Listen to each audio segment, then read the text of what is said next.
Before considering its individual elements, we do well to think about the existence of the Christian creed as such. Where does it come from? What does it do? Why do we still have it?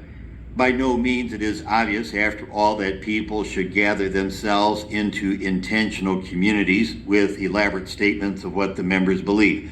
The word creed comes from its opening word in Latin, credo, C-R-E-D-O, I believe, or credimus, meaning we believe. Not all religions even have creeds. Belief as such is not nearly so central to most other religions as it is to Christianity.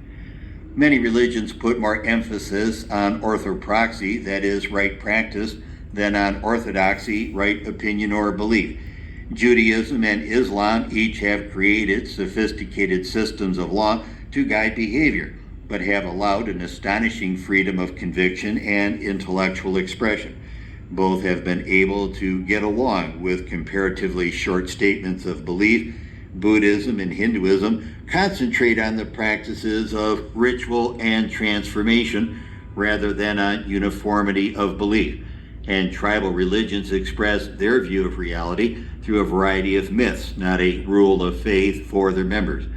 What is it about Christianity that places such peculiar emphasis on belief, and given that emphasis, led to an ever more elaborate and official statement of beliefs in a creed?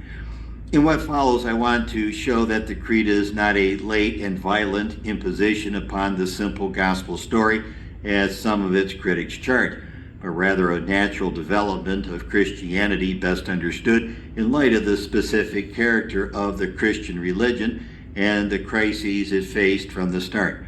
I will try to show that the Christian creed began as a variation of Judaism's Shema Israel.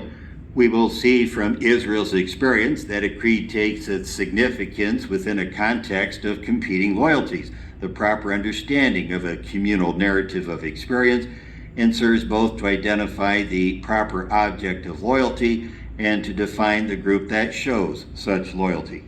But the experience of Jesus as the resurrected one led his followers to a fundamental alteration in the narrative that they shared with their fellow Jews. With other Jews, they confessed one God, and so distinguished themselves from the polytheism of the Greco-Roman world. But they distinguished themselves from other Jews by professing Jesus as Christ, Lord and Son of God, terms that later found their way into the creed. This profession was rooted in deep religious experience. Indeed, in the early baptismal rites, we see the close connection between the confession and the first Christian's experience. I will then try to show that the creed became more explicit and elaborate in response to three challenges. The first challenge was to define the experience of Jesus within and over against the shared story of Israel. The second challenge was to clarify the complex understanding of God that was embedded in the resurrection experience.